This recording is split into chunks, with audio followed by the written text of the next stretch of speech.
এত ভাঙাচোরা বাড়িতে অভাবের মাঝে আমার আর থাকতে ইচ্ছে করে না। আমার সেই ছোট্ট থেকে স্বপ্ন আমি রাজপ্রাসাদে থাকবো, কোনো রাজাকে বিয়ে করব। কারণ আমার মতো এত সুন্দরী পাখি আর দুটো আছে নাকি বনে? বড় বড় কথা। শোনো ময়ূরী, আমার এই বাড়ি কি কম সুন্দর নাকি? ভিখারির ঘরে জন্ম নিয়ে আবার রাজাকে বিয়ে করতে চাও? আমি তোমাকে বিয়ে করেছি, এটাই তো তোমার ভাগ্য। এত বিলাসিতা ঠিক না, বুঝেছো? কি তুমি আমাকে কথা শোনালে? আজ তোমার ভাত বন্ধ, এই বাড়িতে আজ আর রান্না হবে না।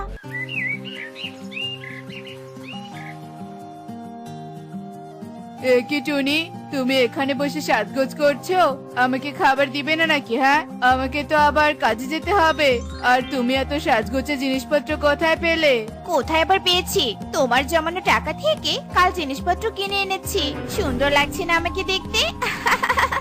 একেই তো রান্না বান্না করনি, তার উপর আবার আমার জমানো টাকা দিয়ে মেকআপ কিনেছো। বলি কি, তোমার কি সারাদিন ধ্যান জ্ঞানে কি এসব ঘোরে নাকি বলো তো? কি তুমি কি না আমাকে টাকার খোটা দিলে টোনা? থাকবো না, আমি আর এখানে থাকবো না। আমার সাজগোজের জিনিসপত্র সব নিয়ে আমি চলে যাব বাবার বাড়িতে। সত্যি তোমার সাথে কথা বলাই ভুল। চললাম আমি না খেয়ে কাজে। এই যে জমিদার, এত বেলা করে ঘুমিয়েছো কেন শুনি? বাজার ঘাট কে করবে? হ্যাঁ, ওঠো বলছি, ঘুম থেকে ওঠো। উফ কাকুলি, সকাল সকাল ঘুম ভাঙিয়ে দিও না তো। কাল রাতেই তো তোমাকে পাখিদের বাড়ি থেকে কত কিছু চুরি করে এনে দিলাম, তাতেও তোমার মন ভরলো না? হ্যাঁ হ্যাঁ, চুরি করেছে একটা ভাঙা চেয়ার, একটা থালা আর একটা বাটি। এতে তুমি উদ্ধার করেছো আমাকে, যত সব। বন্ধুরা, তোমরা যে তিনটি পরিবারকে দেখতে পাচ্ছ, তাদের চরিত্র ভিন্ন হলেও গল্প ছিল একই রকম, আর তা হলো অশান্তি করা। তিন পরিবারের মাঝে সব সময় ঝগড়া বিবাদ অশান্তি লেগেই থাকতো। তাদের এমন ঝগড়া বিবাদে পুরো বনবাসী সব সময় অতিষ্ঠ হয়ে যেত।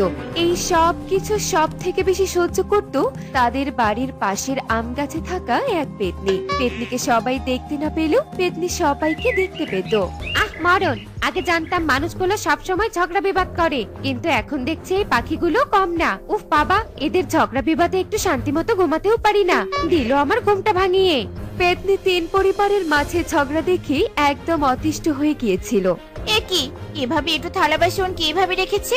সে কি জানে না নাকি যে আমি এখন থালা বাসন মাজতে আসি? কেন, তুই কি জমিদারের বউ নাকি যে থালা বাসন রাখা যাবে না? এখন আমি থালা বাসন পরিষ্কার করব, যা বলছি এখান থেকে যা। চোরের বউয়ের আবার দেখছি বড় গলা। এই কল্পার মোড়ল বাবু সবার জন্য বানিয়ে দিয়েছে, তাই আমি যেহেতু সুন্দরী তাই আমি সবার আগে থালা বাসন পরিষ্কার করব। বললেই হলো নাকি আমি আগে কাপড় কাচবো? শর্ত না, আমি হলে ভবিষ্যৎ ধনী পাখি, একদিন রানী হব আমি, তাই আমি আগে কাজ করব। তিন পরিবারের মাঝে তুমুল ঝগড়াঝাটি শুরু হয়ে যায়। এই রে, এদের দেখছি আবারও ঝগড়া শুরু হয়ে গেছে, না জানি আবার কোন লঙ্কা কাণ্ড বাঁধিয়ে যায়। থাক বাবা, চুপচাপ ঝগড়াঝাটি দেখতে থাকি, ঘুম আর এখন হবে না আমার। কি কি কি করবি শুনি তুই? হ্যাঁ, এই দেখ। ওরে বাবারে, শেষ পর্যন্ত কিনা আমাকেই মারলি? এই পেতনি একবার তোদের ধরলে উচিত শিক্ষা দিবে। নেহাত তোদের আম গাছটা আমার পছন্দ, তাই এখানে পড়ে আছি। তিন পরিবার তুমুল ঝগড়া করতে থাকে, এভাবেই দিনের পর দিন কাটতে থাকে। কি হলো রে মা পারুল, পড়াশোনা না করে এমন চুপচাপ বসে আছিস কেন শুনি? বাবা, পড়াশোনা কি করে করবো শুনি? ওই দেখো, মৌলি মাসির চিৎকার ভেসে আসছে, নিশ্চয়ই ওরা ঝগড়াঝাটি করছে।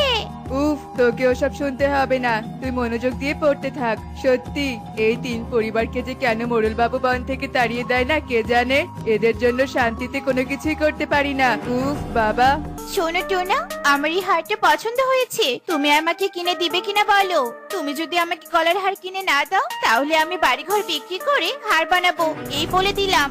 কি, তুমি সামান্য হার বানানোর জন্য কিনা বাড়িঘর বিক্রি করবে টুনি? টোনাটুনি চিৎকার করে ঝগড়া করতে থাকে।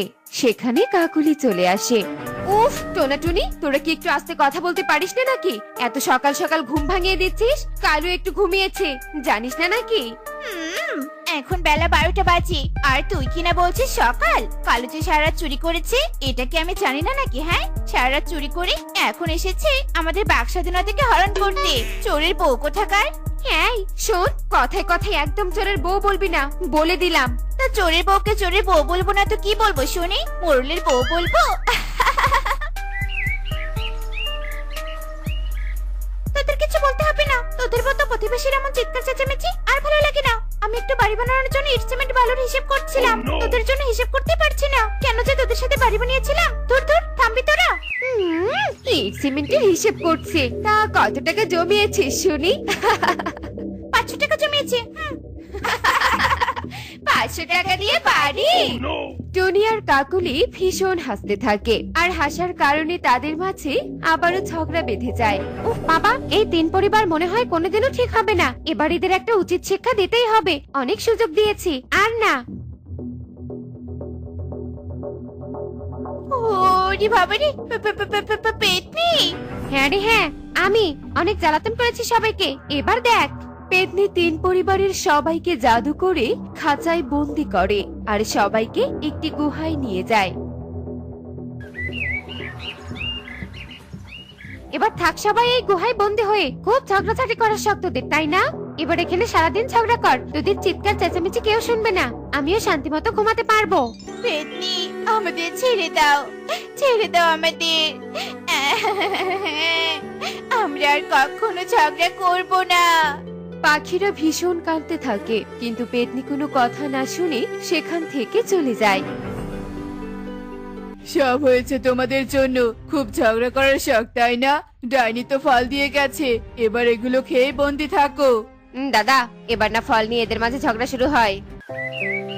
পাখিরা গুহায় বন্দি থাকে। এভাবেই 2 দিন কেটে যায়। এদিকে ডাইনিও শান্তিতে ঘুমাতে থাকে, আর বনবাসীও তাদের ঝগড়া থেকে মুক্তি পায়। উফ বাবা, এই 3 পরিবারকে কদিন থেকে দেখা যাচ্ছে না বনে। কোথাও কি ঘুরতে গেছে নাকি? যেখানে যাক না কেন সুখী, একদম ভালো হয়েছে। 2 দিন থেকে ওদের চিৎকার চেঁচামেচি তো আর দেখতে হচ্ছে না। তা তুমি একদম ঠিক বলেছো। পাখিরা এভাবেই ভীষণ খুশি হয়। হায় সৃষ্টিকর্তা, এভাবে আর কতদিন বন্দি জীবন কাটাতে হবে? আমার যে আর ভালো লাগছে না। ঠিক বলেছিস টুনি, আমাদের মাঝে শুধু চাইতেই স্বভাব ছিল। আমরা অল্পতেই সন্তুষ্ট থাকতে পারতাম না। আমাদের জন্য যে ওনার অসুবিধা হয় তা আমরা কখনোই ভেবে দেখিনি। আর আমি একবার মুক্ত হতে পারলে কালুকে আর চুরি করতে দিব না। 2 জন মিলে পরিশ্রম করে খাবো। এবার বুঝেছিস তো তোরা? ওরা ওদের ভুল বুঝতে পেলো। এবার ওদের মুক্ত করে দেওয়া উচিত। পেতনি পাখিদের মুক্ত করতে আবারও বন্দি গুহার ভেতরে যায়। পেতনি, তুমি এসেছো? আমাদের মুক্ত করে দাও পেতনি। আমি আর অপচয় করব না, মনোযোগ দিয়ে কাজ করব। আমি আর ঝগড়া করব না, অল্পতেই সন্তুষ্ট থাকবো। আমিও আর চুরি করব না, 3 পরিবারে শান্তিতে থাকবো। আচ্ছা আচ্ছা ঠিক আছে, তোদের আর একবার সুযোগ দিলাম। এরপর পেতনি তাদের সবাইকে মুক্ত করে দেয়, আর এরপর থেকে 3 পরিবারকে আর কোনোদিনও ঝগড়া করতে দেখা যায়নি। দেখলে তো বন্ধুরা, অতিরিক্ত বাড়াবাড়ি করলে কি হয়। তাই আমরা কখনো কোনো কিছু নিয়ে বাড়াবাড়ি করব না। এমনই সব মজার মজার শিক্ষণীয় টুনি পাখির গল্প দেখতে আমাদের সাথেই থেকো। আর গল্পটি কেমন হয়েছে তা কমেন্টে জানাতে ভুলো না কিন্তু। Bye bye. অনেক দিন আগের কথা। হীরামন নামে এক রাজ্য ছিল। এই রাজ্যের রাজা ছিলেন ঈগল, আর তার একমাত্র মেয়ে ছিল ইকরি। একদিন তার রাজ্য থেকে ইকরিকে এক সাধুর অভিশাপ ময়ূর বানিয়ে তার কাছে রেখে দেয়। রাজা ঈগল অনেক খোঁজাখুঁজির পরেও তার মেয়েকে কোথাও খুঁজে পায় না। এভাবেই দেখতে দেখতে 4টি মাস কেটে যায়।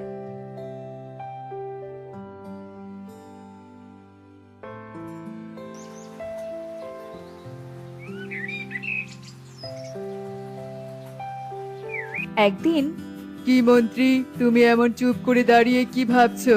কি হয়েছে তোমার? আমাদের একটু খুলে বলো। আসলে মহারাজ, আমি একটা কথা ভাবছিলাম। কি কথা বলো? আমাদের রাজ্যের পেছন দিকে যে গহীন জঙ্গল রয়েছে, সেখানে নাকি একটা সোনার ময়ূর রয়েছে। আর যে সেই সোনার ময়ূরকে নিতে পারবে তার ভাগ্য বদলে যাবে। সেই ময়ূরের সাথে নাকি আরো কি কাহিনী জুড়ে আছে, অত কিছু আমি জানি না। সেটা নিয়েই ভাবছিলাম।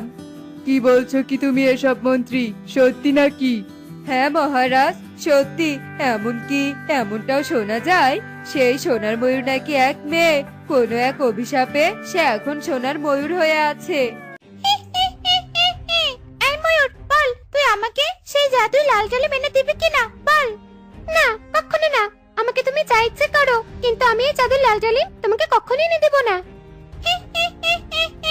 আচ্ছা বেশ, তবে এই গহীন জঙ্গলে এভাবে ময়ূর হয়ে ঘুরে বেড়া, না এখান থেকে কেউ তোকে মুক্তি দিতে পারবে, আর না তুই কোনোদিনও তোর রাজ্যে ফিরে যেতে পারবি, আর না নিজের রূপ ফিরে পাবি। আমার বিশ্বাস কেউ ঠিক আমার কাছে আসবে, সে নিশ্চয়ই আমাকে এখান থেকে উদ্ধার করে নিয়ে যাবে। দেখে নিও তুমি, ডাইনি। তাই নাকি? তা আসুক না কেউ। শোন মেয়ে, এখানে কেউ আসতে পারবে না। আমার জাদু শক্তি দিয়ে এই জঙ্গল আমি ঘিরে রেখেছি, বুঝলি? তাই বলছি, এত কাহিনী না করে আমাকে সেই জাদু লালটা টিপ দে। তা কোনোদিনও হবে না, তোমার এই স্বপ্ন স্বপ্নই থেকে যাবে। শোনো শোনো শোনো, মহারাজ আসছেন রাজ্য পরিদর্শন করতে, সবাই সাবধান, রাস্তাঘাটে কোনো বাধা যেন না থাকে। বাবা টোনা, এত তাড়াহুড়ো কেন করছিস? একটু ধীরে খানা বাবা, গলায় ভাত আটকে যাবে তো। না না, ধীরে খেলে হবে না, তাড়াতাড়ি খাওয়া শেষ করতে হবে। সে কি, কিসের এত তাড়াহুড়ো? হ্যাঁ, কোথায় যাবি আজ? হ্যাঁ, এমন করে ঘুরলে হবে? সংসারে একটু মন দে। মা, তেমন কোথাও যাব না, আজ মহারাজ আসছেন রাজ্য পরিদর্শন করতে, তাকেই দেখতে যাব। ওনাকে দেখতে আমার খুব ভালো লাগে মা। পাগল ছেলে, কখন যে কি বলে নিজেও বোঝে না। তোর এমন পাগলামি দেখলে বড্ড হাসি পায় আমার। এবার আমি আসি, খাওয়া হয়ে গেছে, ওই রাজা এলো বলে। আচ্ছা ঠিক আছে, সাবধানে থাকিস বাবা। আচ্ছা ঠিক আছে মা, তুমি কোনো চিন্তা করো না, আমি আসি। এরপর টোনা বাড়ি থেকে বের হয়ে কিছু দূর হাঁটতে থাকে, আর অন্যদিকে ইগল আর কালু রাজ্য পরিদর্শন করতে থাকে। টোনা হঠাৎ করে ইগল মহারাজের সামনে চলে আসে। এই ছেলে, রাস্তা ছাড় বলছি, কত বড় সাহস তোর! তুই কিনা আমার পথের মাঝে দাঁড়িয়ে আছিস। এই কে আছিস? বন্দি কর এই ছেলেকে। আপনি ভুল বুঝছেন, আমি কোনো কথাই শুনতে চাই না। এই কথা বলে ইগল টোনাকে তার রাজ্যে নিয়ে যায় বিচার করার জন্য। আর এদিকে বনের সবাই নিজেদের মধ্যে কথা বলছিল। ঠিক তখনই সেখানে মিনু বৃদ্ধা চলে আসে। তোমরা এভাবে বলো না, আমার ছেলেকে এভাবে ধরে নিয়ে গেল কেন? ও তো কোনো দোষ করেনি, ওকে তোমরা কেউ ফিরিয়ে নিয়ে এসো। তোমার ছেলে মহাজনের পথ আটকিয়ে দাঁড়িয়েছিল, আর তুমি বলছো দোষ করেনি? তোমরা এভাবে বলো না, আমার ছেলেটাকে ফিরিয়ে এনে দাও। এই তোমরা চলে সবাই, না হলে এর জন্য আমাদেরকেও কারাগারে যেতে হবে। এরপর সবাই সেখান থেকে চলে যায়, আর অন্যদিকে ইগল টোনাকে নিয়ে গিয়ে বিচার করার জন্য বসে। এবার বল, তুই কোন সাহসে আমার পথ আটকে দাঁড়িয়েছিলি? বিশ্বাস করুন মহারাজ, আমি আপনার পথ আটকে দাঁড়াইনি, সে সাহস আমার নেই। আমি আপনাকে দেখছিলাম, এছাড়া আর কিচ্ছু না। আমার পথ আটকে কিনা আমাকে দেখা, এত সাহস তোর? প্রহরী, ওকে নিয়ে ওই অন্ধকার কারাগারে ফেলে এসো। দয়া করুন মহারাজ, দয়া করুন, আমাকে এমন শাস্তি দিবেন না। এই অন্ধকার কারাগারে আমি থাকতে পারবো না। বেশ, তাহলে আমার রাজ্যের পেছনের দিকে যে গহীন জঙ্গল রয়েছে, সেখান থেকে সোনার ময়ূর খুঁজে নিয়ে আয়, তাহলেই তুই মুক্তি পাবি। আচ্ছা বেশ, তবে তাই হবে। এরপর টোনা রাজপ্রাসাদ থেকে বের হয়ে জঙ্গলের দিকে হাঁটতে থাকে।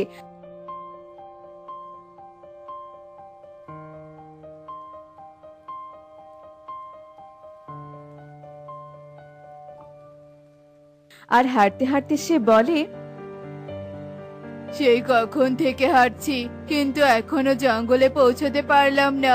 যাই, একটু বড় গাছটার নিচে গিয়ে বসে পড়ি। কে বাবা তুমি? এখানে কেন এসেছো? আর এই জঙ্গলের দিকে কোথায় যাচ্ছো? আমি টোনা, আমি এই জঙ্গলে যাচ্ছি বাবা। সে কি কথা, তুমি ওই জঙ্গলের ভয়াবহতার কথা জানো না? সবই জানি সাধু বাবা, কিন্তু আমার যে আর কোনো উপায় নেই, তাই তো এই পথ বেছে নিয়েছি। কি হয়েছে তোমার, আমাকে খুলে বলো তো। এরপর টোনা সাধু বাবাকে সব কথা খুলে বলে। বুঝতে পেরেছি, আর আমি এও বুঝতে পেরেছি তুমি অনেক ভালো, তাই আমার 100 বছরের সাধনা করে পাওয়া একটা ময়ূরের পাখা তোমায় দিলাম, যা দিয়ে তুমি নিজের আর ওই রাজকুমারীর প্রাণ বাঁচাতে পারো। রাজকুমারী এখানে? রাজকুমারী আবার এখানে কোত্থেকে এলো? তুমি যে সোনার ময়ূরের কথা বলছো, আসলে সে একজন এই রাজ্যের রাজকুমারী। তোমার তাকে বাঁচাতে হবে, এক ডাইনি তাকে জঙ্গলে বন্দি করে রেখেছে। এই নাও, এই ময়ূরের পাখা। আপনাকে অনেক ধন্যবাদ বাবা, আমি তাহলে এবার আসি। এরপর টোনা সেই ময়ূরের পাখা নিয়ে সোনার ময়ূরের কাছে পৌঁছে যায়।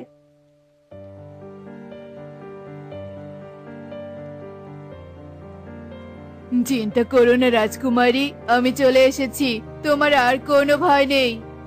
না না, এ হতে পারে না। আমার জাদু শক্তি এভাবে নষ্ট হতে পারে না। চলে যা, চলে যা বলছি এখান থেকে। ওকে আমি কিছুতেই নিয়ে যেতে দেব না। চলে যা তুই। আমাকে এখান থেকে নিয়ে যাও, বাঁচাও আমাকে। তুই আমার কিছুই করতে পারবি না ডাইনি। এরপর টোনা তার কাছে থাকা ময়ূরের পাখা দিয়ে ডাইনিকে ধ্বংস করে দেয় আর ময়ূরীকে নিয়ে রাজ্যে চলে যায়। এরপর ময়ূর রাজা ও রানীকে সব ঘটনা খুলে বলে। এই তো আমার মেয়ে ফিরে এসেছে। ওই ডাইনি কিনা আমার মেয়েকে ময়ূর করে দিয়েছে। আমার এত সুন্দর মেয়েটার কি দশা করেছে ওই ডাইনি। বাবা, কেঁদো না, আমার কিছু হয়নি। আমি পাতালপুরে যাব।